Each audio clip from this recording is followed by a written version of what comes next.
오늘 말씀의 제목이 하나님의 불이 되라입니다. 그 우리 내면 안에 있는 이 강력한 동력을 의미하는 단어가 있습니다. 열정이라는 단어입니다. 열정은 우리 내면을 움직이는 강력한 동력이에요. 그 열정은 단순히 무언가를 좋아하는 마음이 아닙니다. 그런 마음들을 넘어서는 거예요. 열정은 특정한 목표나 대상을 향하여서 자신의 모든 에너지와 시간을 아낌없이 붓는 것입니다. 이런 힘이 우리 안에 있을 때 열정이 넘치는 삶을 살아가게 되는 것이죠. 그 열정을 알 수 있는 이 몇 가지 잣대가 있는데, 내 삶에 열정이 있는가? 내 삶이 그저 그런 삶인가? 어떻게 알 수 있겠습니까? 첫 번째 알 수 있는 것은 몰입입니다. 지속적인 몰입이에요. 이 반짝하고 사라지는 그런 흥미가 아니라 시간이 지나도 식지 않습니다. 계속해서 우리의 마음을 집중케 하는 집중력, 이 몰입감이죠. 우리가 이제 이 몰입감이 좋은 아이들을 보지 않습니까? 놀이터에서 놀고 있는 아이들, 또 핸드폰 애니메이션에 빠져 있는 우리 어린 아이들, 몰입도가 엄청 좋습니다. 그런 아이들의 인생 가운데 하나님께서 터치하시면은 그 재능이 발현되어질 때, 집중력을 가지고 몰입할 때 세상을 뒤집는 하나님의 사람들이 일어날 줄로 믿습니다. 두 번째는 분명한 목적의식입니다. 내가 왜 이 일을 해야 하는지에 대한 명확한 이유를 갖는 거예요. 그래서 분명한 목적의식이 있으면은 그러한 목적을 이루기 위하여서 대가 지불하는 거 주저하지 않습니다. 시간이 아깝지 않고 물질이 아깝지 않고 관계가 아깝지 않아요. 분명한 목적의식이 있으면 우리 안에 열정의 불이 타오르게 되는 것이죠. 세 번째는 회복 탄력성입니다. 우리가 세상을 살아가면서 우리 안에 있는 열정을 가지고 세상을 살아갈 때 매일 잘 되는 게 아니잖아요. 때로는 실패하기도 하고, 때로는 지치기도 하고, 때로는 넘어지기도 합니다. 그럴 때가 중요하죠. 다시 일어나서 그 길을 걸어갈 수 있는 힘, 그러한 끈기가 있는가, 이게 바로 열정이라는 것이죠. 회복 탄력성이 우리 안에 있으면은 다시 일어서는 내적 파워가 됨으로 말미암아 다시금 주저앉은 그 삶을 일으키고 열정이 넘치는 삶을 살아가게 만듭니다. 과연 구원받은 주의 친백성들이 모여있는 거룩한 빛 성광 영적 공동체는 어떤 열정이 있을까요? 본문에 등장하는 예레미야는 어떤 열정을 가지고 그 험난한 시대를 살아냈겠습니까? 우리가 만나는 예레미야는 구약 성경에 등장하는 그 수많은 예언자들, 선지자들 가운데 눈물의 선지자라는 별칭이 있습니다. 유다 왕국이 몰락합니다. 나라가 망하는 거예요. 그 거대한 시대적 격변기 속에서 격동의 세월을 살아내야만 했습니다.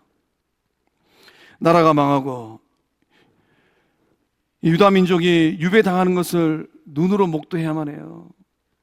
끌려가는 하나님의 백성들을 바라보면서 울지 않을 수가 없었어요. 예레미야의 눈물이 거룩한 땅, 젖과 꿀이 흐르는 그 땅에 뚝뚝 떨어지고 있습니다. 눈물의 선지자 예레미야는 극심한 고뇌 가운데 빠져 있어요. 그러나 절망의 끝에서 다시 일어섭니다. 이 고통의 절규 가운데 예레미야를 다시 일으키시는 하나님을 만나게 됩니다. 하나님의 불꽃이 예레미야의 식은 마음을 뜨겁게 만드는 거예요. 예레미야를 다시 일으키신 하나님의 불꽃이 예배 자리에 나오신 성도님들 그 마음 한복판에 떨어지는 은혜가 임할 수 있기를 주의 이름으로 축복합니다. 우리 가운데 식어버린 열정이 있다면, 거룩한 열정이 있다면 오늘 예배를 기점으로 회복하시고 다가올 하반기의 삶도 하나님께서 들어쓰시는 축복의 통로, 하나님의 복된 은혜의 삶들 될 수 있기를 소망합니다. 하나님의 불이 되기 위해서는 어떻게 되겠습니까? 하나님 앞에 우리의 심정을 토로해야만 합니다. 사방의 두려움과 고난 속에서 우리의 마음을 정직하게 고백해야 된다는 것입니다. 예레미야는 파격적인 고백을 하고 있어요. 하나님이 깜짝 놀라셨을 것 같아요. 우리 7절의 말씀을 함께 읽어보겠습니다. 시작. 여호와여, 주께서 나를 권유하심으로 내가 그 권유를 받았사오며 주께서 나보다 강하사 이기셨으므로 내가 조롱거리가 되니 사람마다 종일토록 나를 조롱하나이다. 아멘. 예레미야의 이 처절한 탄식 좀 느껴지세요? 예레미야는 하나님께 받은 말씀을 전할 때마다 남유다의 파멸과 멸망을 외쳐야만 했습니다. 그런 하나님의 말씀을 선포하는 예레미야는 속이 좋았을까요? 국가가 망하고 나라가 망하고 민족이 흩어지는데, 그 하나님의 말씀을 외칠 때마다 예레미야는 종일토록 치욕과 모욕거리가 되었습니다. 하나님의 말씀을 전하면 전할수록 예레미야는 비웃음거리가 되고 조롱거리가 되고 욕을 먹어야만 했다라는 거예요. 돌아오는 것은 거친 말들이고 상한 마음입니다. 심지어 이 가장 친한 벗들조차도 예레미야에게 등을 돌렸다라고 성경 기록하고 있어요. 그 친구들의 얼굴을 바라보고 있는 예레미야의 마음은 어떤 마음이었을까요? 친한 벗들이 예레미야를 넘어뜨리기 위해서 음모를 꾸미고 여차하면 고소합니다. 예레미야가 실족하기를 기다리고 있어요. 우리도 세상을 살아가면서 이런 순간들을 맞닥뜨리기도 합니다. 하나님의 말씀대로 살려고 애를 썼는데 일이 꼬이고 내 뜻처럼 잘 되지 않아가지고 주변에서 비난이 빗발칩니다. 주변 지인들이 등을 돌리고 벗들이 거리두기를 합니다. 내 의지와 상관없이 일어난 일들을 바라볼 때에 내 영혼이 흔들리는 탄식이 절로 나오는 것이죠. 하나님, 저에게 왜 그러십니까? 예레미야가 겪은 이 사방의 두려움과 친한 벗들의 배신은 예레미야만 겪는 고통과 아픔이 아니라는 거예요. 얼마든지 우리들의 이야기가 될 수도 있습니다. 다윗은 시편 31편 13절의 말씀을 통하여서 이런 고백을 합니다. 나는 무리의 비방을 들었으며 사방의 두려움이 있나이다. 그들이 나를 치려고 함께 꾀할 때에 내 생명을 빼앗기로 꾀하였나이다. 그 다윗이 또 인생길을 걸어가면서 가장 친한 친구였고, 그 전쟁터에서 다윗의 가장 뛰어난 모사였던 아히도벨이 배신할 때에 그 아히도벨을 바라보면서 이 다윗은 시편 41편 9절의 말씀을 통하여서 그 마음을 이렇게 토로를 합니다. 다윗의 마음으로 함께 읽어보겠습니다. 시작. 내가 신뢰하여 내 떡을 나눠 먹던 나의 가까운 친구도 나를 대적하여 그의 발꿈치를 들었나이다. 아멘. 다윗이 뭐라고 고백을 합니까? 아히도벨을 향하여서 다윗이 어떤 고백을 합니까? 내가 신뢰하여 내 떡을 나눠 먹던 나의 가까운 친구라고 고백하고 있어요. 다윗에게 있어서 아히도벨은 그 속을 털 수 있는 친구였다라는 것입니다. 떡을 나눠 먹었답니다. 전쟁을 하면서 식량이 얼마 없어요. 다윗이 그 떡을 쪼개가지고 의복에 자네 배고프지 않은가? 그렇게 절친하였던 아히도벨이 역사의 어느 날 다윗을 배반하고 등을 돌리잖아요. 나의 가까운 친구도 나를 대적하여 그의 발꿈치를 들었나이다. 세상이 다윗을 향하여서 등을 돌리고 외면할 때, 인간적인 배신감으로 힘들었을 때 다윗은 어떻게 하였습니까? 다윗은 그 고통스러운 마음을 하나님 앞에 토로했습니다. 사는 길은 어디 있을까요? 우리의 마음을 누구에게 토로해야 되겠습니까? 주의 백성들은 그 생명의 근원 되시는 성부 하나님, 내 삶의 시작과 끝을 정확하게 알고 계시는 그 하나님 앞에 그 마음과 속을 토로해야 될 줄로 믿습니다. 그 길만이 사는 길인 줄로 믿습니다. 그 워싱턴에 가면은 국립대성당이 있는데, 아우구스티누스 예배당에 가면 조각가 거든 브루터스가 조각한 웰컴 홈이라는 십자가상이 있다고 합니다. 웰컴 홈, 집으로 돌아온 것을 환영합니다 라는 뜻이잖아요. 그 조각상을 보시면은 이 화면에 보시는 것처럼 예수님께서 한 영혼을 따뜻하게 안아주는 조각입니다. 이 거든 브루스터가 이 조각상을 통하여서 전하고 싶은 메시지가 있었어요. 어떤 메시지를 전하고 싶었을까요? 영혼들을 하나님 품으로 초대하는 거예요. 사방이 두려움과 고난이 가득할 때 예수님 품으로 돌아가라는 이런 메시지를 전하고 싶은 겁니다. 하나님 품에 안기고 예수님 품에 안겨서 말로 다 하지 못할 그 속을 토로하라는 메시지를 전하고 있는 것이죠. 예레미야가 하나님께 그 속을 토하는 것처럼 그 속을 토해내는 것처럼 하나님 품으로 돌아가서, 예수님 품으로 돌아가서 당신의 속을 내려놓으세요. 당신의 속 이야기를 하세요. 그 메시지를 전하고 싶은 겁니다. 상반기일 동안 힘든 세상을 살아가시면서 하나님의 뜻대로 살아갈 때, 때때로 힘들어지고 어려워질 때 우리 성도님들은 그 속을 어떻게 토로하셨을까요? 누구에게 고백하셨을까요? 신학자 폴 틸리는 이런 고백을 합니다. 절망이 모든 기쁨과 용기를 집어삼킬 때, 절망이 모든 기쁨과 용기를 집어삼킬 때가 있지 않습니까? 바로 그럴 때 비로소 은혜가 임합니다. 폴 틸리 목사님께서 당신은 받아들여졌습니다라는 말씀을 전하실 때 그 고백을 하셨어요. 우리가 큰 고통과 불행에 빠져 있을 때, 우리가 무의미하고 공허한 삶의 음침한 골짜기를 걸어갈 때, 절망이 모든 기쁨과 용기를 집어삼킬 때, 그때 은혜가 우리에게 임한답니다.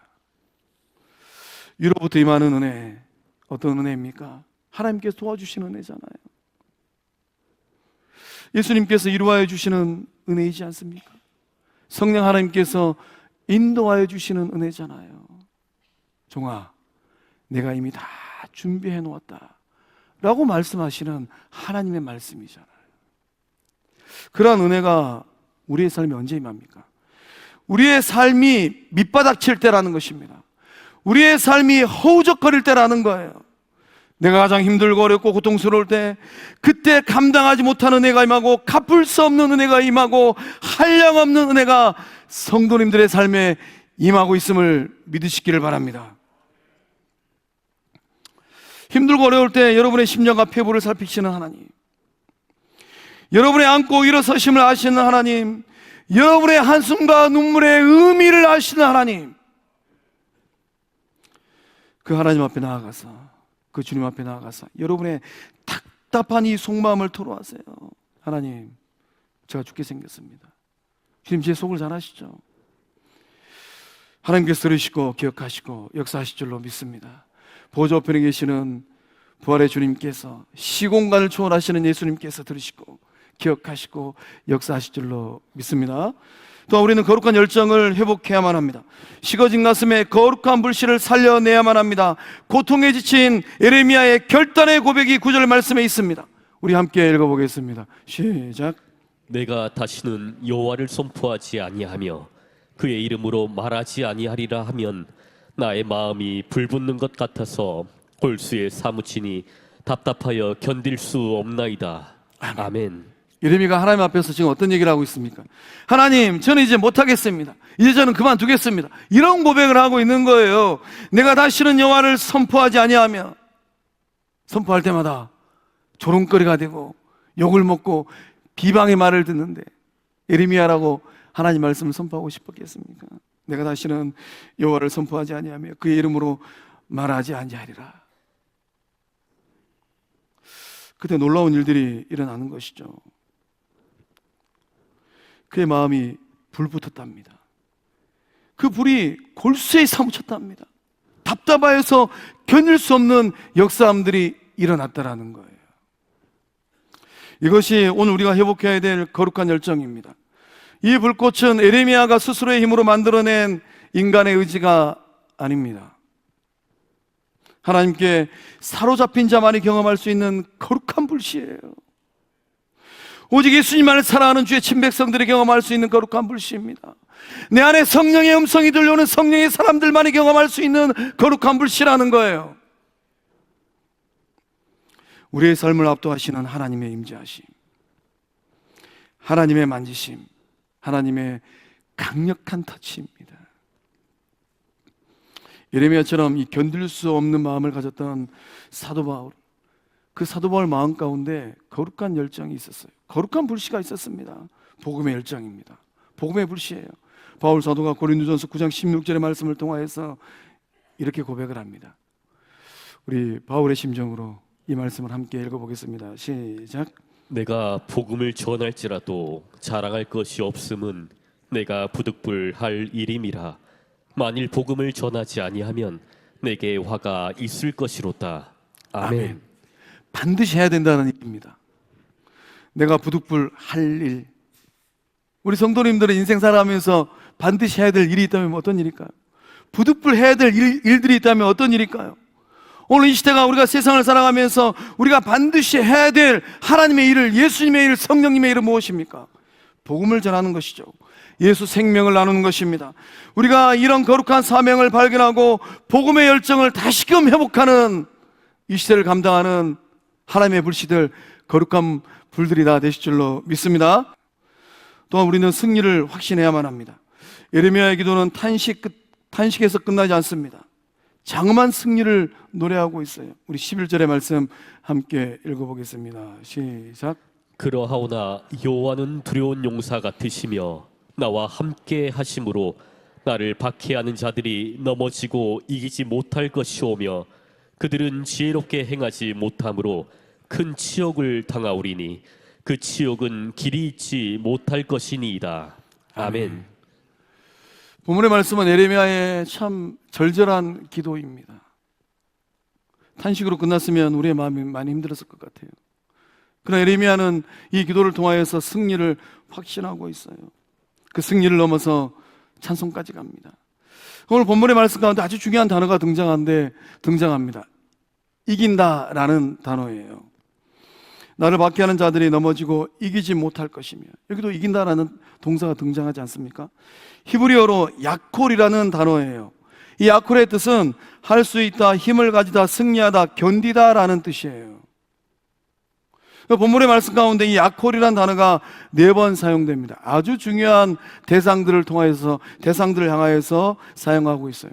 하나님을 향하여서, 예레미야 그 자신을 향하여서, 또 대적들을 향하여서 이 야콜이라는 단어가 4번 사용되었습니다. 7절과 9절과 10절과 11절의 말씀이죠. 7절의 말씀에서 하나님이 예레미야를 이겼습니다. 압도하셨어요. 그러니까 예레미야가 하나님의 그 압도하심을 경험하고 하나님 말씀을 선포하는 것이지 않겠습니까? 또 9절 말씀에서 예레미야는 너무 힘들어서 사명을 내려놓으려고 했습니다. 그렇지만 견딜 수가 없었습니다. 요 견디다라는 단어가 야콜이라는 단어입니다. 10절 말씀에서 예레미야의 대적들, 그 대적들이 예레미야를 이기고 싶었습니다. 그래서 원수를 갖고 싶었어요. 그때도 야콜이라는 단어를 사용합니다. 11절에서 예레미야는 대적들이 예레미야를 이기려고 하는데 예레미야가 지면 예레미야 인생이 너무 불쌍하잖아요. 그래서 대적들을 바라보면서, 박해자들을 바라보면서 예레미야가 확신하는 것이죠. 대적자들, 박해자들이 이기지 못할 것입니다. 우리가 세상을 살아가면서 우리 성도님들 또한 세상을 살아갈 때 승리하고 이기기를 소망할 것입니다. 세상이 치열한 경쟁 가운데 놓이다 보면 어떻게 됩니까? 때로는 패하기도 하잖아요. 또 하나님을 알지 못하는 세상 사람들, 예수 그리스도의 구원의 은혜를 받지 못하는 세상 사람들이 교회를 향하여서 어떤 행보를 하던가요? 세상이 교회를 이기려고 하잖아요. 그 세상의 물결이 교회를 넘어오기 위해서 넘실넘실거리면서 파도치고 있잖아요. 그래서 본문의 말씀은 이 이기다라는 단어가 정말로 중요합니다. 상반기 6개월의 삶이 이기는 삶이셨을까요? 패하는 삶이셨을까요? 하반기 6개월의 삶을 이기기를 원하실까요? 패하기를 원하실까요? 한국교회는 이기고 있습니까? 패하고 있습니까? 거룩한 빛성광교회는 이기고 있습니까? 패하고 있습니까? 예레미야는 대적들을 이겼습니다. 그 이긴 비결이 무엇입니까? 예레미야를 압도하신 하나님께서 예레미야와 함께 하셨기 때문입니다. 예레미야는 하나님께 압도당한 사람입니다. 하나님께 이 압도당한 사람, 그 사람을 세상이 정말로 절대로 정복할 수가 없다라는 거예요. 여러분이 하나님께 압도당하면 여러분 세상에서 패하는 삶이 아니라 세상을 이겨내는 삶이 될 줄로 믿습니다. 세상에서 승리하는 삶이 되기를 원하실까요? 하나님께 압도당하십시오. 하나님 말씀을 들으십시오. 예수님 말씀 앞에 인생을 거십시오. 오늘도 여러분의 마음에서 말씀하시는 성령의 음성에 귀를 기울이십시오. 여러분이 하나님께 압도당하는 그날, 여러분 세상에서 패하는 삶이 아니라 승리하는 은혜의 삶들이 될 줄로 믿습니다. 승리를 확신한 예레미야는 아직 상황이 변하지 않았음에도 불구하고 승리를 선포합니다. 우리 13절의 말씀을 함께 읽어보겠습니다. 시작. 두려워하지 말라. 내가 너와 함께함이라. 놀라지 말라. 나는 내 하나님이 됨이라. 내가 너를 굳세게 하리라. 참으로 너를 도와주리라. 참으로 나의 의로운 오른손으로 너를 붙들리라. 아멘. 제가 순서를 좀 바꿨습니다. 13절의 말씀 보니까 여호와께 노래하라. 너희는 여호와를 찬양하라. 가난한 자의 생명을 행악자의 손에서 구원하셨습니다. 예레미야가 지금 그 삶이 힘들고 어려움에도 불구하고 하나님을 찬송합니다. 하나님을 노래합니다. 이 거룩한 고백을 하고 있어요. 어떻게 그런 고백을 할 수 있습니까? 가난한 자의 생명을 행악자의 손에서 하나님께서 구원하셨기 때문이에요. 누가 가난한 자입니까? 예레미야가 가난하잖아요. 정말로 예레미야의 생명이 지금 경각에 놓여 있습니다. 하나님께서 예레미야를 불쌍히 여기셔서 예레미야의 생명을 행악자의 손에서 구원하셨어요. 하나님의 말씀을 따라가는 주의 백성들의 그 생명을 하나님께서 행악자의 손들에서 구원하셨다라는 거예요. 오늘도 살아계신 하나님께서 여러분의 생명을 이 악의 손에서 구원하여 주시는 그 은혜를 붙고 계신 줄로 믿습니다. 어떻게 해서 이러한 은혜가 일어날 수 있겠습니까? 여전히 삶의 자리는 사방이 두려움이에요. 그런 삶의 자리라 하더라도 이기게 하시고 그 생명을 구원하여 주시는 하나님의 손이 함께 하시기 때문인 줄로 믿습니다. 심리학자 칼 융은 그 집 형광과 또 그 인생의 묘비에 이런 신앙 고백의 문구를 써놨다고 합니다. 구하든 구하지 않든 하나님께서 임재하십니다. 라틴어로 읽어보면 이렇게 읽을 수 있을 것 같아요. 보카투스 아트케 논 보카투스 데우스 아데릿. 구하든 구하지 않든 하나님께서 임재하신답니다. 정말로 놀라운 믿음의 고백이지 않습니까? 성도가 세상을 살아가면서 하나님의 부재를 느끼고 고통스러울 때도 있어요. 하나님은 뭐하고 계실까? 정말로 심연의 영적 침체에 빠지면은 기도할 힘조차도 없잖아요. 중요한 것은 나의 감정과 나의 상황과 상관없이 하나님은 두려운 용사처럼 여러분과 함께 하심을 믿습니다. 구하든 구하지 않든 하나님께서는 여러분의 삶에 임재하고 계심을 믿으시기 바랍니다. 절망 속에 있을 때도 하나님을 찬송할 수 있는 비결이 무엇입니까? 하나님께서 함께 하시기 때문이에요. 내 감정보다 내 생각보다 더 명확한 것은 무엇입니까? 하나님께서 함께 하심, 하나님의 임재하심인 줄로 믿습니다. 사랑하는 성광의 성도 여러분, 하나님은 여러분의 심정과 폐부를 살피십니다. 하나님은 여러분의 생각이 끝을 알고 계세요. 하나님은 여러분의 생각 그 너머를 알고 계십니다. 하나님은 여러분의 인생 1년 뒤에 일어날 일들까지 알고 계십니다. 더 확장하면 하나님은 여러분의 인생 10년 뒤에 일어날 일, 20년 뒤에 일어날 일, 여러분의 인생의 마지막을 정확하게 알고 계신 줄로 믿습니다. 그 하나님의 임재하심을 소망할 때 어디에 있든 무슨 일을 하든 하나님의 도우심으로 피하는 삶이 아니라 승리하는 복된 삶들 될 수 있기를 주님의 이름으로 축복합니다.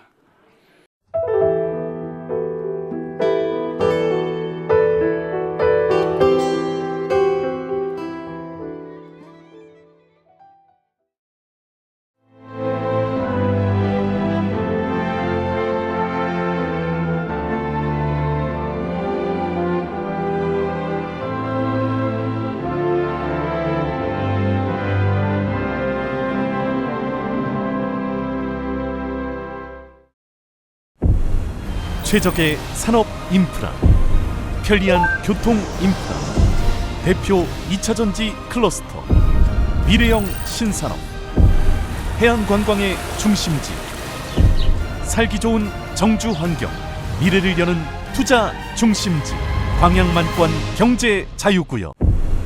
최적의 산업 인프라, 편리한 교통 인프라, 대표 2차전지 클러스터, 미래형 신산업, 해안관광의 중심지, 살기 좋은 정주 환경, 미래를 여는 투자 중심지, 광양만권 경제 자유구역.